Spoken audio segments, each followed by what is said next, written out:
All right, so in starting our next unit, we want to look at some vocabulary. So 3B.1. This is going to be very similar to what we did in the last unit in talking about different places around town. First, let's look at these three places. El Museo is a cognate, so we got a museum. El edificio, you see in lots of ciudades, in cities. An edificio is a building. If you know the word edifice in English, which is like a structure. La tienda, here, a store. If we want to talk about what kind of store, we would say la tienda de. So if we had certain things that we sold in the store, we would say de and whatever that thing is. For instance, we could say, if it was a bicycle shop, it would be la tienda de bicicletas. So anything that has like a specialty of things that they sell, you would say la tienda de. But specifically, we want to know la tienda. Now, in the last unit, we talked about la ciudad, the city. When we think about the city, we can think about downtown. And the word for downtown in Espanol is el centro, which also means, obviously, the center, which is what downtown is. It's the center of town. Now, I also want to make sure that you remember this word I. It's not pronounced hey, it's pronounced I. Remember, that means there is or there are. I've said over and over again, we'll see that a ton, so you need to know it.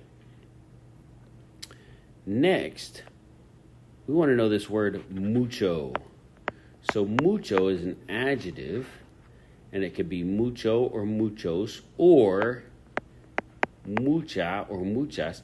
In this case, it's muchos because what mucho means is a lot. So in El Centro, downtown, there are a lot of buildings. So it's muchos here because edificios is masculine and plural. But if we were talking about something feminine, like saying, I have, tengo, muchas bicicletas, I have a lot of bicycles, muchas bicicletas. So it's an adjective. An adjective is quantity of how many things that you have go before the noun. Now this one at the end, grandes, is also an adjective. And when it comes after a noun, grande can go before or after. In this case, it comes after. And so after, grande means large. And it's grandes because it's also describing edificios, which is plural. So we have grande. If one thing is big, it's an edificio grande, a big building. But if we're talking about lots of buildings, it has to be grandes. Next, we have three more, actually four here. El teatro, another cognate, the theater. La plaza. So la plaza is really common in most Latin American countries and even in Spain. La plaza is like the plaza or the town square. Like the very center of town, the town square. Then we have la avenida and la calle. La avenida is a cognate. La avenida is an avenue. La calle is a street. Now, something to know is when you want to talk about which avenue or which street, that name actually comes after.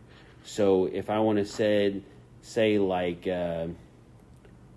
Washington Street, I would say La Calle Washington. The name of the street is an adjective, so it'd come after, or La Avenida Washington for Washington Avenue. Last, we have several of these things. El café, la oficina de correo, so the office. What kind of office is it? Mail or post office. Remember on this is not hospital, it's hospital. The H is silent. Hospital for hospital. La iglesia, a church. La mezquita, a mosque for Muslims. La sinagoga for synagogue. El supermercado, another cognate for a supermarket. And el templo for temple.